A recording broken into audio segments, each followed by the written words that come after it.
चलो हम स्टार्टिंग करते हैं।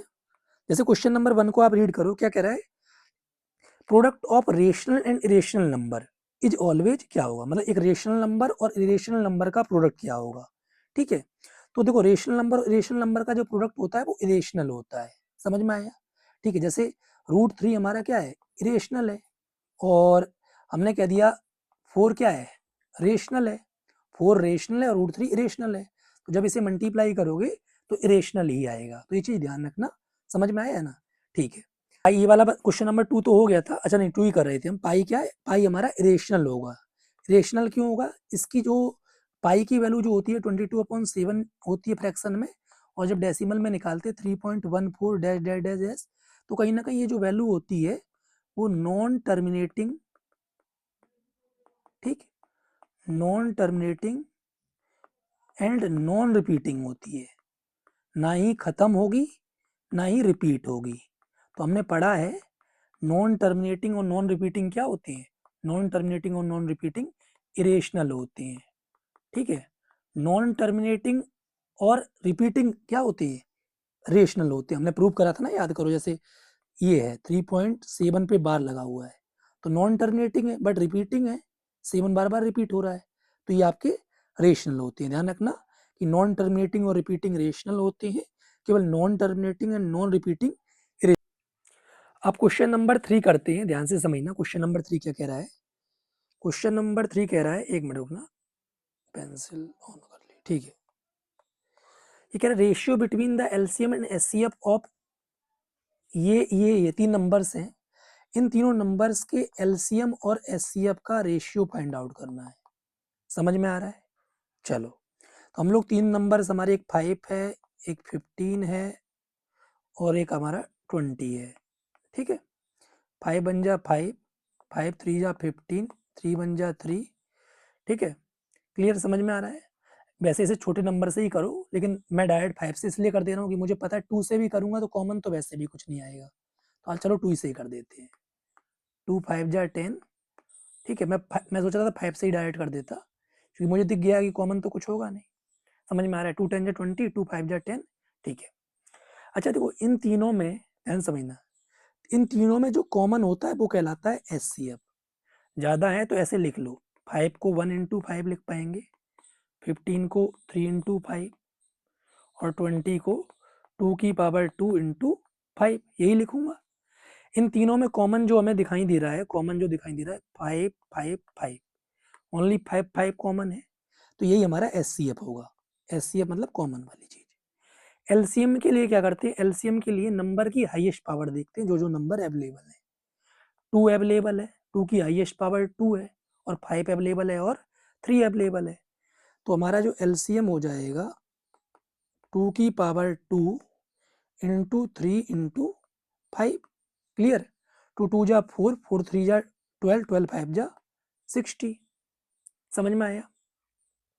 हमसे एलसीएम बाई एचसीएफ पूछा है, तो एलसीएम बाई एचसीएफ, एलसीएम 60 है, एचसीएफ 5 है, 12 5 जा 60 होता है, रेशियो 12:1 आ गया। हमारा ऑप्शन नंबर ए सही है। समझ में आ रहा है। ठीक है, देख लो, फिर हम अगला क्वेश्चन करते हैं। क्वेश्चन नंबर 4 समझना, ध्यान से समझना। वो कह रहा है product of non zero number, non zero number का मतलब हो गया जो नंबर जीरो ना हो, और एक इरेशनल नंबर। ठीक है, नॉन जीरो नंबर का नंबर, नॉन, एक मिनट रुकना, फोर्थ। ठीक है, नॉन जीरो का मतलब हो गया, मान लेते हैं 3 है। ठीक, और एक इरेशनल नंबर ले लेते हैं, √5 इरेशनल होता है, इनको मल्टीप्लाई करोगे 3√5 आएगा। तो समझ में आ रहा है, तो इनका प्रोडक्ट हमेशा क्या होगा, इरेशनल ही होगा, क्योंकि इरेशनल इंटू रेशनल, इरेशनल होता है, ऑलवेज इरेशनल। समझ में आ रहा है। ठीक है, क्वेश्चन नंबर 5 देखो, पी क्यू दो कोप्राइम नंबर है। कोप्राइम नंबर आपको पता होगा, नहीं पता तो जान लो, जिन नंबर्स का एचसीएफ 1 हो, एचसीएफ 1 हो, तो एचसीएफ तो हमेशा कहीं ना कहीं मतलब 2 या 2 से ज़्यादा नंबर्स का होगा एचसीएफ, है ना। कोप्राइम नंबर वो होती है जिन दो नंबर्स का एचसीएफ 1 हो। क्लियर, समझ में आ रहा है। तो मतलब 2 या 2 से ज़्यादा नंबर्स भी हो सकते हैं जब इनका एचसीएफ का 1 हो। पी क्यू कोप्राइम है, मतलब इनका एचसीएफ 1 होगा, तो एचसीएफ बताना है और एलसीएम बताना है। जैसे मान लेते हैं अभी जनरल एग्जांपल, और 3 और 5 है, क्लियर, 3 इंटू 1 5 इंटू 1, इनका एचसीएफ 1 ही होगा। और अगर एलसीएम की मैं बात करूं तो एलसीएम क्या होगा, इन दोनों नंबर्स का प्रोडक्ट। समझ में आया? तो वैसे ही इन दोनों का जो पी और क्यू है उनका एलसीएम हो जाएगा उन दोनों नंबर का product, P Q. Clear? HCF क्या हो जाएगा, एचसीएफ 1 हो जाएगा। समझ में आ रहा है? समझ में आया? ये मैंने दो कोप्राइम नंबर ले लिए जिनमें कॉमन 1 हो और देख लिया। समझ में आया? तो इनका एचसीएफ 1 आएगा और एलसीएम 15 आएगा। उसी तरीके से एचसीएफ 1 एलसीएम उन दोनों नंबर्स का मल्टीप्लाई। क्वेश्चन नंबर 6 देखते हैं। कह रहा है what is the greatest possible speed at which a man can walk 52 kilometre and 91 kilometre in exact number of minutes. देखो मैं बताऊं, समझो, जब भी एलसीएम एचसीएफ से रिलेटेड वर्ड प्रॉब्लम्स आती है ना, इनको कैसे डील करना है समझना। देखो हमें ये निकालना या तो एलसीएम है या एचसीएफ है। कंफ्यूजन ये होती है कि क्या ग्रेटेस्ट लिखा है तो ग्रेटेस्ट मतलब हाईएस्ट कॉमन फैक्टर, क्या एचसीएफ लें? ऐसा कुछ नहीं है कि ग्रेटेस्ट में एचसीएफ लेना है, लोएस्ट में एलसीएम लेना है, ऐसा कोई फंडा नहीं है। हम समझाते हैं। वो कह रहा है कोई भी आदमी है, ठीक आदमी मान लो, वो ग्रेटेस्ट किस स्पीड से चले, है ना, what is the greatest possible speed या दौड़े, man can walk 52 kilometre 91 kilometre in exact number of minutes, मतलब कितनी स्पीड से भागे, है ना, ताकि वो इतने और इतने kilometre exact number of minute में कवर कर ले। मतलब एग्जैक्ट नंबर ऑफ मिनट के मतलब इक्वल मिनट्स में कवर कर ले। समझ में आ गया दोनों डिस्टेंस को? तो देखो सुनो, हमें इतना पता है जब भी हम एलसीएम लेते हैं ना, ठीक है, एलसीएम जब भी लेते हैं तो हमेशा बड़ा नंबर आता है और एचसीएफ से हमेशा छोटा नंबर आता है। इतना तो क्लियर है। जैसे 2 और 4 है, इनका एलसीएम लोगे तो 4 आएगा और एचसीएफ 1 आएगा, एचसीएफ 2 आएगा, सॉरी, ऐसा ही होगा। क्लियर? समझ में आ रहा है? ठीक है। अब सुनो, तो वैसे ही हमने दिमाग लगाया, अगर इनका एलसीएम लेंगे तो इन दोनों से बड़ा नंबर आएगा। तो सोचो ऐसा पॉसिबल है कि वो आदमी कहीं ना कहीं जो डिस्टेंस उसे कवर करनी उससे ज़्यादा तेजी स्पीड से भागे, तो ऐसा पॉसिबल नहीं है ना भाई। मान के चलो, मुझे समझना, मुझे 100 किलोमीटर डिस्टेंस कवर करनी है, तो क्या मैं 100 की स्पीड से भाग लूंगा? भाई इंसान हूँ, समझ में आ रहा है, हेलीकॉप्टर थोड़ी नहीं हूँ। तो उसी तरीके से हम इन दोनों नंबर्स का क्या लेंगे, एचसीएफ लेंगे। इस तरीके से हमें इन क्वेश्चंस को डील करना है। ठीक है, एक मिनट रुकना। ठीक है, तो फिर क्या हो रहा है, 52 और 91, ठीक है। जैसे ये 7 से हो जाएगा, 7 बन जा 7, 7 3 जा 21, 13 बन जा 13, ये 2 से कर देते हैं 26 बार में, 13 बार में, 13 बन जा 30। क्लियर? अच्छा, इनका इधर इधर लिख लेते हैं, 52 और 91, 91 7 इंटू 13 हो गया और 52 हो जाएगा 2 की पावर 2 इंटू 13। एचसीएफ की हमें एचसीएफ ही तो निकालना है, इतना तो क्लियर हो गया।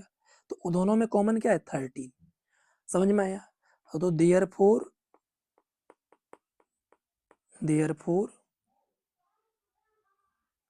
ग्रेटेस्ट पॉसिबल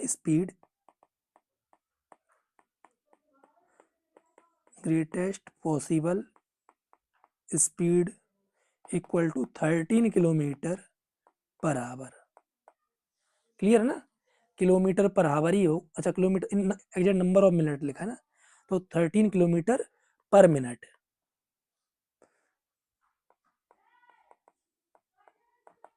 अच्छा ठीक है, लेकिन एक चीज समझ में नहीं आ रही, 13 किलोमीटर पर मिनट रोल दिया है एग्जैक्ट। अच्छा नहीं, स्पीड तो 13 किलोमीटर पर आवर ही हो जाएगी, है ना।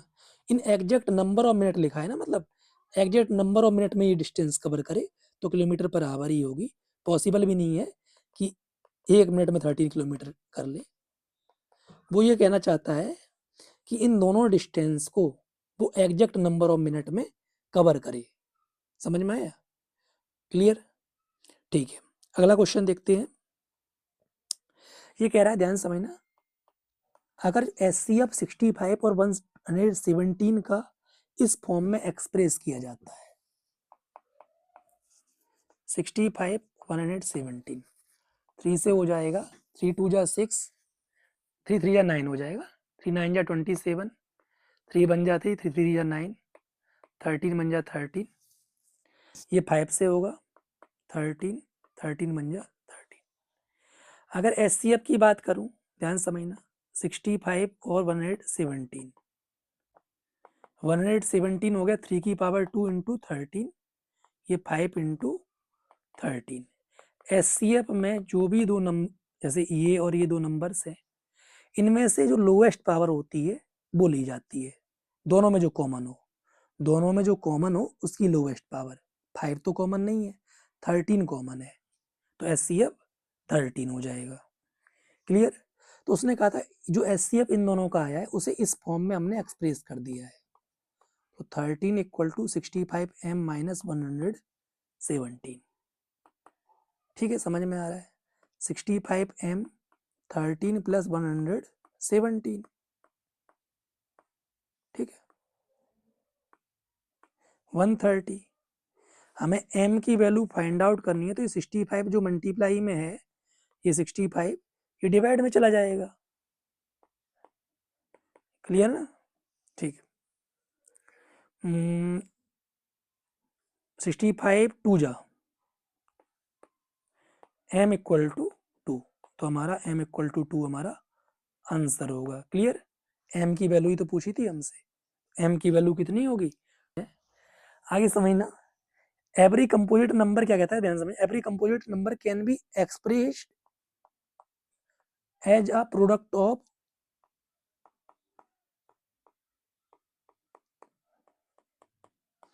It's prime factor. ठीक है, ध्यान समझ में आया?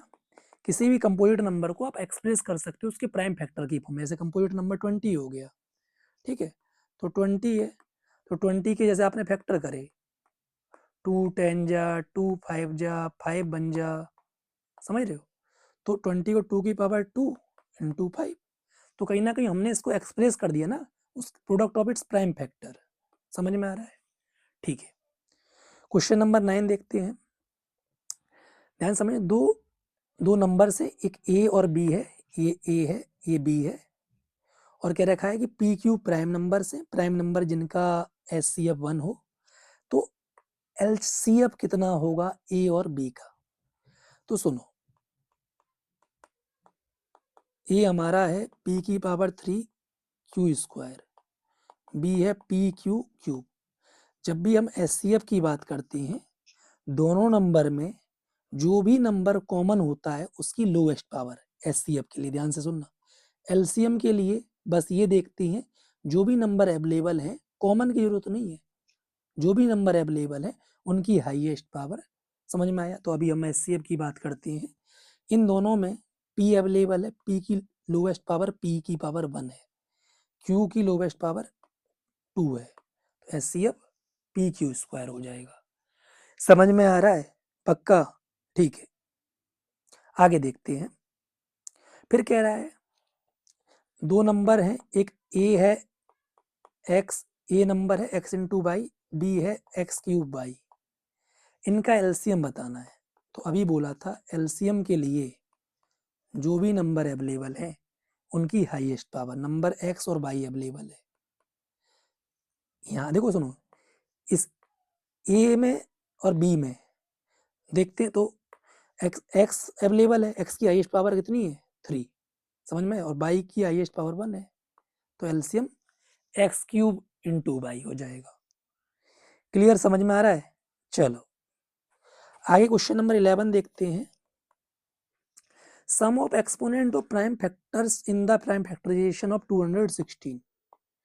216 के हम फैक्टर करते हैं, 2 1 जा 2। बहुत से बच्चे यही गलती करते हैं, यहाँ पे ना वो 18 लिख लेते हैं, तो मैं ये चीज़ समझा देता हूँ। ये इस टाइप का डिवाइड है, 2 1 जा 2, 1 नोट करा, 1 में नहीं जा रहा ना, एक जीरो लगानी पड़ती है तब अगला डिजिट आता है, तो 1 0 8 आएगा। समझ में आया? वैसे भी लॉजिक लगा सकते हो कि 18 करते तो 18 टू जा 36 होता ना, जैसे 18 टू जा 36, तो यहाँ तो 260 लाना है ना, इसका और इसका मल्टीप्लाई यही तो आता है।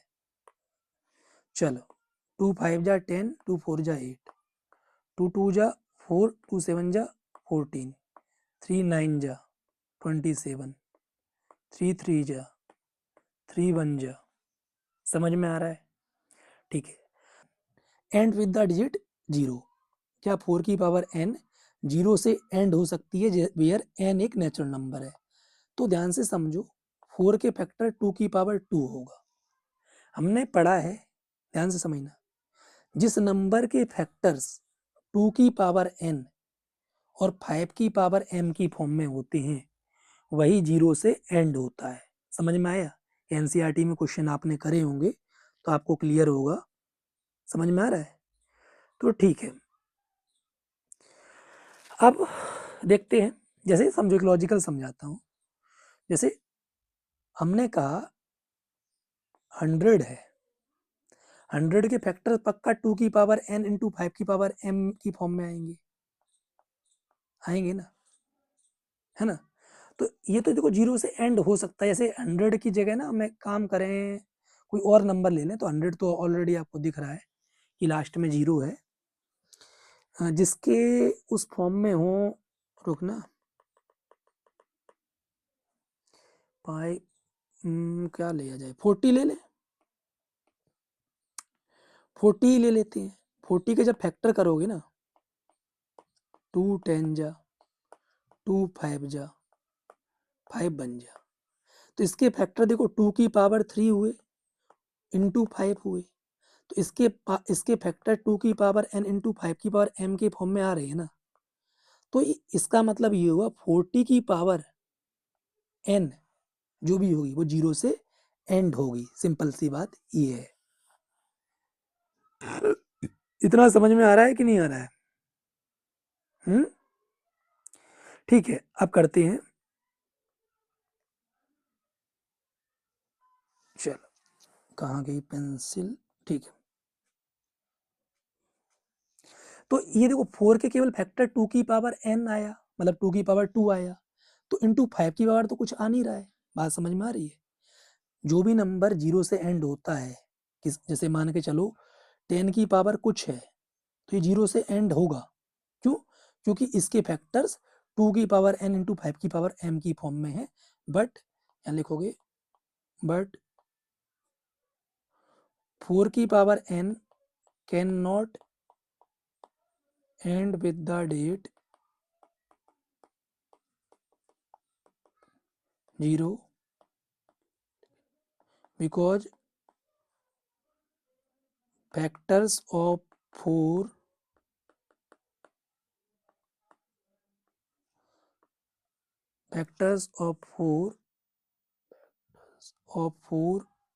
are not in the form of 4 की पावर n इंटू 5 की पावर m। समझ में आ रहा है? तो जिस नंबर के फैक्टर्स 2 की sorry are not in the form of 2 की पावर n इंटू 5 की पावर m, गलती से, ठीक है, तो जिस नंबर के फैक्टर्स 2 की पावर n इंटू 5 की पावर m की फॉर्म में होंगे वही 0 से एंड होगा, अदरवाइज नहीं होंगे। समझ में आया? मतलब ये हुआ कि जैसे 4 की पावर n की जगह कुछ वैल्यू होगी, मान लो 2 3, तो जब जैसे अगर 4 की पावर हम 3 मानते हैं तो 64 होगा, तो ये 0 से एंड नहीं हो रहा ना, क्योंकि लास्ट में 4 आ रहा है। समझ में आ गया?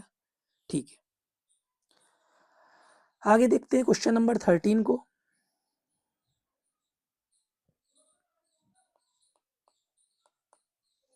HCF ऑफ ये एंड ये is expressible in the form of ये। चलो, तो 410 के फैक्टर करेंगे, 1032 के करेंगे, ठीक ठीक, समझ में आ रहा है? 51 बन जा 51, ठीक है, समझ में आ रहा है? ठीक है, क्लियर? या फिर नहीं नहीं नहीं नहीं नहीं नहीं नहीं नहीं 51 आपका 3 से हो जाएगा ना, सॉरी 3 बन जा 3 और 3 से बन जा 21, अब ठीक है 17 बन जा 17, 2 से करते 2 5 जा 10, 2 1 जा 2, 2 6 जा 12, 2 2 जा 4, 1 कैरी, 2 5 जा 10, समझ में आ रहा है, 2 8 जा 16, क्लियर? 2 से फिर करते हैं 2 1 जा 2, 2 2 जा 4, 2 9 जा 18, 3 से हो जाएगा 3 4 जा 12, 3 3 जा 9, 43 बन जा 43, 43 आपका एक प्राइम नंबर है, क्लियर? एचसीएफ की बात करूं, ध्यान से समझना, एचसीएफ में दोनों में जो कॉमन है 2 की पावर 3 कॉमन है, ठीक, और 3 कॉमन है, समझ में आ रहा है? एचसीएफ हो जाएगा 2 की पावर 3 और इंटू 3। एचसीएफ के लिए मैंने बताया था जो भी नंबर्स अवेलेबल होते हैं, मतलब दोनों में जो कॉमन है उनकी लोवेस्ट पावर, तो दोनों में 2 अवेलेबल है, उनकी लोवेस्ट पावर 3 है, और 3 अवेलेबल है, उसकी लोवेस्ट पावर 1 है, तो एचसीएफ हमारा हो जाएगा 2 की पावर 3 8 होता है, 8 3 जा 24, समझ में आया? पक्का? चलो, तो एचसीएफ 24 आया, तो देखो ध्यान से समझना, उसने कहा था कि एचसीएफ को हमने एक्सप्रेस कर दिया है इस फॉर्म में, किस फॉर्म में? इस फॉर्म में, है ना, ये बीच में इनटू है, तो बस एचसीएफ 24 आया, ये लिख देते हैं, समझ में आ रहा है? पक्का? ठीक है, 10 32 m 5 5 8 जा 40, 5 4 जा 20, समझ में आ रहा है? ठीक है, अच्छा, ये माइनस का इधर आके प्लस हो जाएगा, एक मिनट रुको, इधर जब आएगा अब ठीक है, तो ये 24 प्लस 2040 10 32 m, ठीक है ना, समझ में आ रहा है? चलो, ठीक, 20 64 10 32 m, हमें m की वैल्यू फाइंड आउट करनी है, ठीक, तो ये डिवाइड में चला जाएगा, 2 2 जा 2 3 जा, ठीक है, 2 10 जा 2 जा हो जाएगा, 1032 मतलब 1032, 2 जा होता है 2064, m इक्वल टू 2 हो गया, समझ में आ रहा है? तो यही हमारा आंसर हुआ, क्लियर? पक्का? चलो, समझ में तो आ ही गया होगा, मतलब इन दोनों नंबर का हमने एचसीएफ निकाला, उसने कहा था एचसीएफ इस फॉर्म में एक्सप्रेसिबल है, तो इक्वल रख दिया, क्लियर? चलो, क्वेश्चन नंबर 14 देखते हैं। 14 कह रहा है 3 नंबर्स हैं ए बी सी,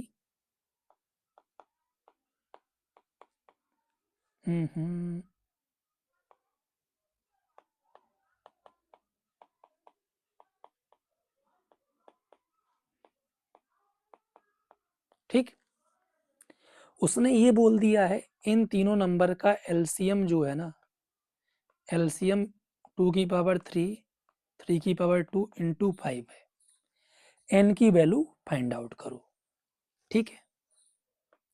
तो देखो, आपको पता है एलसीएम के लिए जो भी नंबर्स अवेलेबल होते हैं उनकी हाईएस्ट पावर देखते हैं, तो देखो 2 की हाईएस्ट 2, देखो 2 की हाईएस्ट पावर क्या है? 2 है, सभी में होना जरूरी नहीं है, समझ में आ रहा है? वो तो एचसीएफ के लिए होता है कि तीनों में हो और कुछ कॉमन लिया जाए, ठीक है, 2 की पावर 2, अच्छा 3 की हम कह नहीं सकते कि हाईएस्ट पावर कित, यहाँ तो n दिया है तो 3 की पावर n ही रखेंगे, और 5 तो 5 ही है, क्लियर? इधर सेम चीज हम लिख लेते हैं, जब हम कंपेयर करेंगे, ध्यान से समझना, एक मिनट रुक जाओ, 2 की हाईएस्ट पावर 3 ना, एक क्या हो रहा है, हाँ 2 की हाईएस्ट पावर 3 है, यहाँ पे मैंने 2 लिख दिया है, ठीक है, क्लियर? हाँ, तो 2 की पावर 3 जब दोनों साइड कंपेयर करोगे तो देखो 2 की पावर 3 यहाँ है, इधर भी 2 की पावर 3, 5 5, 3 की पावर 2 और 3 की पावर n, तो n इक्वल टू 2 हो जाएगा ऑन कंपेयरिंग बोथ साइड।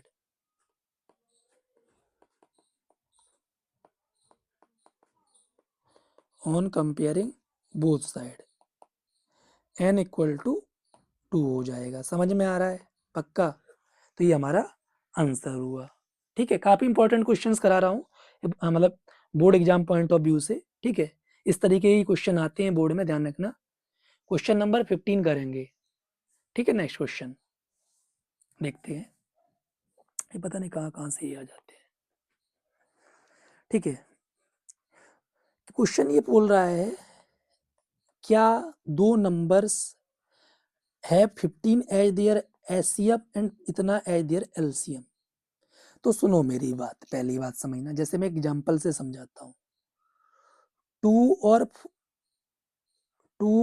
और 4 है, इनका एचसीएफ 2 होगा और एलसीएम 4 होगा। हमेशा ध्यान रखना एचसीएफ डिविजिबल होता है एलसीएम से। एचसीएफ मतलब एलसीएम कंप्लीटली डिविजिबल हो जाता है। ठीक है, एलसीएम कंप्लीटली डिविजिबल हो जाता है एचसीएफ से। तो जब हम इसकी बात करें, क्या 175 इससे कंप्लीटली डिविजिबल होगा? सॉरी 175 नहीं, हाँ 175 ही है 15 से। ठीक, समझ में आ रहा है? तो 15 से जब डिवाइड करोगे तो ये पॉइंट में आएगा। ठीक है, मेरे कहने का मतलब कंप्लीट डिविजल का मतलब ये हुआ कि डेसिमल में नहीं आना चाहिए।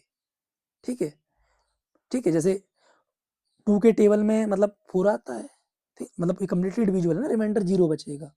बट जब इसे डिवाइड करोगे ना तो डेसिमल में आएगा। 15 बन जा 15, 2 बचा, तो इसका मतलब 9। ठीक है, 9 हुआ कि दो नंबर्स का एचसीएफ 15 और एलसीएम 175 नहीं हो सकता है। समझ में आया? क्योंकि एक प्रॉपर्टी होती है कि एलसीएम कंप्लीटली डिविजिबल होता है एचसीएफ से, मतलब रिमाइंडर 0 आता है डिवाइड करने पर। ठीक है, आगे क्वेश्चन नंबर 16 देखते हैं। एक रूम है जिसकी लेंथ ब्रेथ और हाइट दे रखी है, ये लेंथ ब्रेथ और हाइट हो गई। ठीक है, find the longest tape which can measure the 3 dimension of the room exactly. ठीक है, अब आपको एक चीज समझ में आ जानी चाहिए, जब भी मैंने बोला वर्ड प्रॉब्लम आए, या तो एलसीएम होगा या एचसीएफ होगा। अगर इन तीनों नंबर का एलसीएम निकालोगे तो बड़ा नंबर आएगा। एलसीएम हमेशा बड़ा नंबर आता है गिवन नंबर से, एचसीएफ हमेशा छोटा आता है। तो वो ये कह रहा है क्वेश्चन में लॉन्गेस्ट टेप बताओ जो which can measure the 3 dimension of the room exactly. तो रूम की जो तीनों डायमेंशन है, लेंथ ब्रेथ और हाइट, को एग्जैक्टली मेजर कर सके। समझ में आया? तो सीधी सी बात है कि टेप की लेंथ कभी भी लेंथ और ब्रेथ और हाइट से तो बड़ी नहीं होगी, रूम के डायमेंशन से बड़ी थोड़ी लोगे। समझ में आ रहा है? क्लियर ना? लॉन्गेस्ट है which can measure 3 dimension of the room exactly, और इसमें शायद कुछ और भी इन्वॉल्व होगा। एक मिनट रुक जाओ, बस देख लेते हैं। नहीं ठीक है, इतना ही है। समझ में आया? तो इसमें हम लोग क्या करेंगे, इसमें हम निकालेंगे, क्या निकालेंगे? HCF of 825, 675, 450। जो भी एचसीएफ आएगा वही उस टेप की लेंथ होगी जो इस रूम के डायमेंशन को मेजर करेगा। 825, 675। ठीक, तो चलो पहले इसको कर लेते हैं। 3 से हो जाएगा, 3 7 जा 21, 3 5 जा 15, 3 2 जा 6, 3 5 जा 15, 5 5 जा 25, 5 1 जा 5। क्लियर? पक्का? चलो ये भी 3 से हो जाएगा, 3 2 जा 6। ठीक, और 2 बचा, 3 7 जा 21, 3 5 जा 15। क्लियर? ठीक है, 3 ये 3 से अब नहीं होगा, सॉरी, ठीक है, 7 2 9 9 5 14 हो जाएगा, तो 3 के टेबल में नहीं आता है, ठीक है। तो ये 5 से हो जाएगा, 5 5 या 25, 2 बचा, ठीक है, 5 5 या 25, फिर ये 5 से हो जाएगा 11 बार में, 11 बन जा 11। अब बचा हमारा 450 बचा, ठीक है, 450 के भी हम फैक्टर्स कर लेंगे,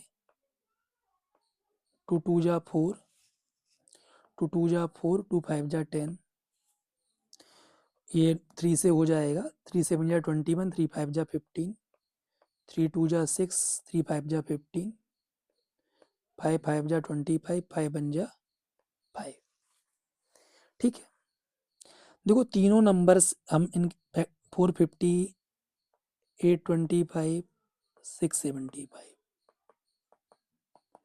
450 को लिख सकते हैं 2 इंटू 3 की पावर 2 इंटू 5 की पावर 2, 825 को लिख सकता हूँ 3 इंटू 5 की पावर 2 इंटू 11, पक्का। 675 को लिख सकता हूँ 3 की पावर 1 2 3, 3 की पावर 3 इंटू 5 की पावर 2। इतना समझ में आ रहा है। एचसीएफ के लिए तीनों नंबर्स में जो कॉमन होता है उसकी लोवेस्ट पावर लेते हैं, समझ में आ रहा है। तो तीनों नंबर्स में कॉमन क्या दिख रहा है, एक तो हमें 5 कॉमन दिख रहा है और 3 कॉमन दिख रहा है। 5 की लोवेस्ट पावर 2 है तो 5 की पावर 2, 3 की लोवेस्ट पावर 1 है मतलब 3, और तो कुछ कॉमन नहीं है।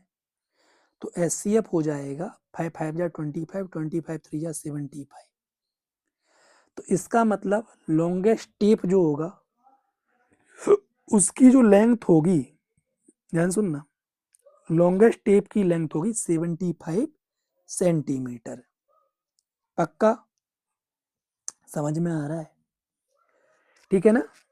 चलो अब इसे एक बार देख लो फिर हम आगे बढ़ते हैं, ठीक है। दो नंबर्स का जो एलसीएम है 14 टाइम है देयर एचसीएफ की, तो हमने मान लिया लेट एचसीएफ बी एक्स, ठीक है। एचसीएफ अगर एक्स है then LCM become 14x, clear. आगे देखो क्या कह रहा है, sum of LCM and HCF is 600, sum of LCM and HCF is 600, यानी x plus 14x equal to 600, इतना क्लियर, ठीक है। और देखो हमें एक चीज पता है, ध्यान समझो, एक फॉर्मूला होता है LCM into HCF equal to product of two number, होता है ना, LCM into HCF is equal to product of two numbers, ये फॉर्मूला होता है। देखो एक नंबर तो दिया ही गया है, अदर नंबर फाइंड आउट करना है। तो अगर हमें किसी तरीके से एलसीएम और, देखो समझो मेरी बात समझो, एलसीएम और एचसीएफ पता लग जाए, एलसीएम एचसीएफ पता लग जाए तो फिर अदर नंबर आ ही जाएगा, है ना, चीज की समझ में आ रही है ना। तो चलो पहले से सॉल्व करते हैं। ये 15x हो जाएगा is equal to 600, x equal to 600 divided by 15, इसे कैंसिल आउट करेंगे, 15 4 जा 60, ठीक है। तो 40 हो गया x की वैल्यू, x की वैल्यू 40 आ गई, ठीक है। तो इसका मतलब x की वैल्यू अगर 40 आ गई तो एचसीएफ कितना हो जाएगा, एचसीएफ 40 हो जाएगा, क्योंकि एचसीएफ हमने x माना है ना, ठीक है। और एलसीएम जो हो जाएगा 14 इंटू एक्स हो जाएगा, 14 इंटू 40, क्लियर ना, 560 हो जाएगा, इतना समझ में आ रहा है। ये एलसीएम हो गया, ये एचसीएफ हो गया, सॉरी एचसीएफ ऊपर वाला, एलसीएम नीचे वाला। अब इसी फॉर्मूले का हम यूज कर लेते हैं कि LCM into HCF equal to product of two numbers. LCM की वैल्यू ध्यान से देखो, एलसीएम 560 है और एचसीएफ 40 है, ठीक है। एलसीएम 560 है, एचसीएफ 40 है, दो नंबर्स का प्रोडक्ट, ठीक है। दो नंबर्स का प्रोडक्ट का मतलब एक नंबर 280 है, अदर नंबर फाइंड आउट करना है, ठीक है, अदर नंबर। तो ध्यान समझना, 560 इंटू 40/280 यही अदर नंबर होगा। क्लियर? ये कैंसिल आउट हो गया, 4 7 जा, ठीक, 7 8 जा 56, तो अदर नंबर जो आ गया, अदर नंबर 80 आ गया। समझ में आ रहा है कि नहीं आ रहा है? तो यही हमारा आंसर हुआ। क्लियर? ठीक है, क्वेश्चन नंबर 17 देख लो अच्छे से, फिर हम 18 करते हैं। देखो क्वेश्चन नंबर 18 क्या कह रहा है, ध्यान समझना। दो बैल हैं जो कि toll eight interval of 24 minutes and 36 minute, ठीक है। मतलब दो बैल 24 एक पहली बैल है 24 मिनट्स के बाद रिंग करती है, दूसरी बैल जो है 36 मिनट के बाद, मतलब हर बार रिंग करती है। लिख रखा है आगे, अगर वो दोनों बैल, ठीक है, ये बैल है, ठीक है, बैल मत समझना, दोनों बैल 9 AM पर बजती हैं, तो कितने मिनट बाद वो इकट्ठी फिर दोबारा से बजेंगी। ठीक है, कॉन्सेप्ट समझ में आया? कि मतलब कॉन्सेप्ट ये है कि पहली बैल 24 मिनट पे बज रही है, दूसरी बैल 36 मिनट पे बज रही है, और अगर दोनों बैल 9 AM पर बजती हैं, तो 9 AM के बाद, मतलब समझ रहे हो, 9 AM के बाद सबसे पहले दोनों बैल कितने मिनट के बाद बजेंगी। चलो, तो इस टाइप के क्वेश्चंस में हम कैसे दिमाग लगाते हैं, मैंने पहले ही बताया था। सबसे पहले ये सोचते हैं, अगर हम इनका HCF लेंगे 24 और 36 का, तो वो एक छोटा नंबर आएगा। HCF हमेशा गिवन नंबर से छोटा आता है। तो सोचो, ऐसा पॉसिबल हो सकता है कि पहली बेल 24, मतलब मान लो HCF 10 आया, तो कि पहली बेल ही 10 मिनट पे बज जाए, तो होगा ही नहीं। समझ में आ रहा है ना? जब जब 24 मिनट और 36 मिनट पे बजती हैं, तो उससे पहले तो बज ही नहीं सकती हैं। इसका मतलब हमें इनका HCF नहीं LCM निकालना पड़ेगा। समझ में आया? इस तरीके से हम दिमाग लगाते हैं कि किस तरीके से हमें करना है। ठीक है, चलो, तो इधर साइड में हम इनका वो निकाल लेते हैं, LCM निकाल लेते हैं 24 और 36 का। 2 से हो गया, ठीक, 2 से हो गया, 2 9 जा, 2 3 जा, 3 1 जा, 3 3 जा, 3 1 जा। ठीक है, क्लियर? समझ में आ रहा है? तो यहाँ से LCM ऑफ 24 एंड 36 हो जाएगा। देखो हम इनको इंटू करेंगे सभी को, 2 2 जा 4, 2 जा 8, 3 जा 24, 24 3 जा 72, है ना, 24 3 जा, ठीक है, तो यही हमारा 72, तो 72 आ जाएगा। इसका मतलब लैंग्वेज में लिखोगे, therefore after 72 minutes, after 72 minutes both bells will toll together। समझ में आ रहा है? क्लियर? अगर सुनो अगर वो टाइम पूछ लेता, इनकेस टाइम पूछ लेता कितने बजे बजेंगी, तो सीधी सी बात है कि 72 मिनट है, तो 72 मिनट्स को, ध्यान समझना, 72 मिनट्स को हम लिख सकते हैं 60 मिनट प्लस 12 मिनट, ठीक, प्लस 12 मिनट्स, तो 60 मिनट इक्वल टू होता है 1 आवर होता है, 60 मिनट इक्वल टू 1 आवर होता है। ठीक है, तो इसका मतलब हो जाएगा 1 घंटा 12 मिनट के बाद दोनों बेल बजेंगी। तो टाइम जो हो जाएगा, टाइम हो जाएगा भाई 9 o'clock पर बज रही थी ना, मतलब 9 AM पे पहले बज रही थी, तो उसके बाद 9 AM के बाद 1 आवर 12 मिनट और ऐड कर लो, तो 10 AM 10:14 पर दोनों बेल बजेंगी। 10 मिनट, ऐसे रुक जाओ, 1 मिनट रुकना, 10:12 पर दोनों बेल बजेंगी। समझ में आ रहा है ना भाई?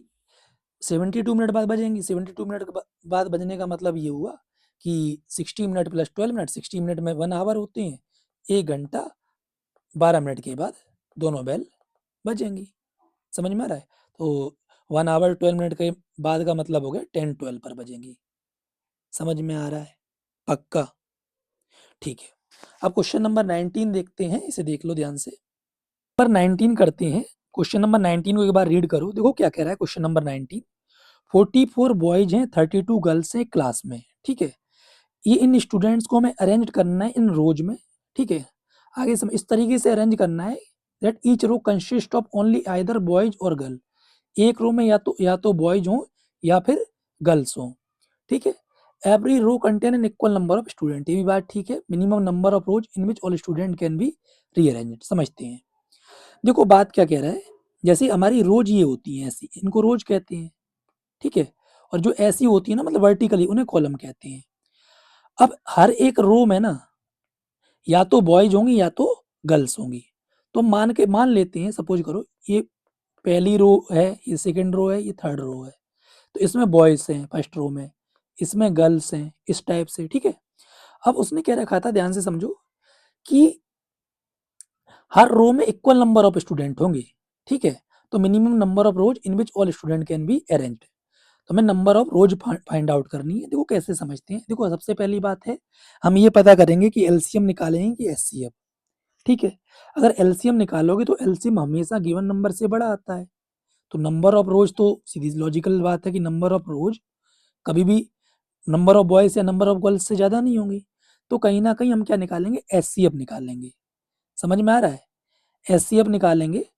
तो हम एचसीएफ निकालेंगे किसका, एचसीएफ ऑफ 44 एंड 32। ये क्या देगा, जब एचसीएफ निकालोगे ये हमें ये बताएगा कि एक रो में कितने स्टूडेंट्स होंगे। समझ में आया? एचसीएफ जो आएगा ना, वो हमें ये बताएगा कि एक रो में कितने स्टूडेंट्स होंगे। क्लियर? चलो ठीक है ना। 2 2 जा 2 बन जा, 2 22 बार में, 2 से 11 बार में, 11 बन जा 11। तो हम देखते हैं कि 44 जो हुआ, 2 इन 2 की पावर 2 लिख सकता हूँ इंटू 11, ठीक है। और जो 32 हुआ, 32 हो जाएगा 2 टू 4 एक 5, 2 की पावर 5 हो जाएगा। अच्छा, हम लोग क्या निकालेंगे, इनका एचसीएफ निकालेंगे। तो समझना, नंबर ऑफ स्टूडेंट्स इन अ रो, ठीक। तो नंबर ऑफ स्टूडेंट्स इन अ रो हो जाएंगे, ठीक है। हम ये अभी निकाल लें कि एक रो में कितने स्टूडेंट होंगे, उसके बाद हम फाइंड आउट करेंगे कि नंबर ऑफ रोज कितनी होंगी, ठीक है। तो एचसीएफ जो इन दोनों का आएगा वो कितना आएगा, एचसीएफ में दोनों नंबर की लोएस्ट पावर हम देखते हैं जो कॉमन होती है। तो इन दोनों में 2 की पावर 2 कॉमन ले सकते हैं। तो हो जाएगा 2 की पावर 2, मतलब 4 हो गया। समझ में आया? अच्छा, तो number of rose of boys, ठीक। अब बॉयज की कितनी रोज होंगी, तो टोटल समझ ना, टोटल बॉयज जितने भी हैं उन्हें डिवाइड कर दो एक रो में जितने भी बॉयज हैं, एक रो मतलब एक रो में जितने भी स्टूडेंट हैं। समझ में आया? तो 11 आ गया। क्लियर? तो 11 बॉयज की रो होंगी, ठीक है। और सेम कहानी ऑफ गर्ल्स, ठीक है। हमसे उसने यही तो पूछा था कि minimum number of rows in which all student can B rearrange, ठीक है। आगे देखते हैं, समझना। तो number of rose of girls हो जाएंगी हमारी, कितनी हो जाएंगी, टोटल गर्ल्स 32 है। और एक रो में कितने स्टूडेंट आ रहे हैं, 4, 4 8 जा 32। समझ में आ गया? तो लैंग्वेज में आप लिख सकते हो, number of rose of boys 11 होंगी और number of rose of girls 8 होंगी। समझ में आ रहा है? लॉजिकल हम चेक भी कर सकते हैं, जब एक रो में, समझना मेरी बात, मैं दिखा दूं साइड में, एक रो में 4 स्टूडेंट आ रहे हैं, तो 11 बॉयज की रो है, 11 4 जा 44। और एक रो में 4 स्टूडेंट आ रहे हैं और 8 रोज गर्ल्स की हैं, 8 4 जा 32। तो वही तो था टोटल बॉयज 44 थे और गर्ल्स 32 थी। समझ में आ रहा है? ठीक है, अब क्वेश्चन नंबर 20 देखते हैं। ठीक है, क्वेश्चन नंबर 20 को एक बार अच्छे से रीड कर लो। क्वेश्चन नंबर 20 क्या कह रहा है, देखो समझना। Morning walk, on a morning walk 3 person से step up together and their step measure 40 centimetre, 42 centimetre and 45 centimetre respectively. ठीक है, मतलब 3 आदमी हैं जो जब चल रहे हैं तो वो देख रहा है कि मतलब तीनों आदमी के स्टेप्स का मेजरमेंट लिखा है कि पहला आदमी 40 सेंटीमीटर स्टेप कवर कर ले रहा है, मतलब समझ रहे हो, दूसरा 42 कर रहा है और तीसरा 45 सेंटीमीटर कर रहा है। ठीक है, मतलब जैसे एक स्टेप में कितना सेंटीमीटर कर रहा है, समझ में आ गया। But is the minimum distance each should walk so that each cover the same distance in complete steps। ठीक है, हमें मिनिमम डिस्टेंस बतानी है, ताकि मिनिमम डिस्टेंस फाइंड आउट करनी है कि जो तीनों पर्सन है वो कितनी वॉक करें, ताकि so that each cover the same distance in complete steps, ताकि तीनों लोग सेम डिस्टेंस कवर कर लें इन इक्वल स्टेप्स। है ना, समझ में आ रहा है। चलो देखो, ये सारी कहानी मेन काम यही पता करना कि एलसीएम निकालना है एचसीएफ। तो आपको समझ में आ गया होगा कि हम इन दोनों का क्या निकालेंगे, इन दोनों का हम निकालेंगे एलसीएम, क्योंकि एचसीएफ से तो छोटा नंबर आएगा, तो डिस्टेंस कहीं ना कहीं इनसे छोटी थोड़ी होगी। ये तो एक स्टेप का ही मेजरमेंट दे रखा है ना, एक कदम जैसे चल रहा है ना पहला आदमी, तो 40 सेंटीमीटर कवर कर रहा है, दूसरा 42 कर रहा है, तो इसका मतलब हम लोग क्या निकालेंगे, हम लोग निकालेंगे इनका एलसीएम। ठीक है, एलसीएम ऑफ 40, 42, 45। समझ में आ रहा है। ठीक है, अब यहाँ साइड में निकाल लेते हैं एलसीएम 40, 42, 45 का, 2 से चला जाएगा। ठीक, ये भी अभी 2 से चला जाएगा, 2 5 जा, ये 3 से चला जाएगा, 3 से डिविजिबल है 21 और 45। समझ में आ रहा है, तो 5 सेम रहने देते हैं। ठीक है, अब ये 5 से हो जाएगा, 5 बन जा 5, 5 3 जा 15, क्लियर, 3 बन जा 3, ठीक है, 7 बन जा 7, 1 1 लास्ट में आ गया। तो इनका एलसीएम जो हो जाएगा ना, 2 2 जा 4, एक मिनट ना, 2 2 जा 4, 2 जा 8, 3 जा 24, 24 5 जा 24 5 जा हो जाएगा आपका 120। ठीक है, तो यहाँ से लेके यहाँ तक का 120 हो गया, और 3 से बन जा 21, तो 120 इंटू 21 करेंगे, तो 120 और 21 करेंगे ना हम, तो देखो करके देख लेते हैं कितना आ जाएगा। मैं 21 और 12 कर दे रहा हूँ, तो एक जीरो लगा दूंगा बाद में, क्लियर है ना। ठीक है, 2520 आएगा, 2520, तो लिख सकते हो therefore each person should walk,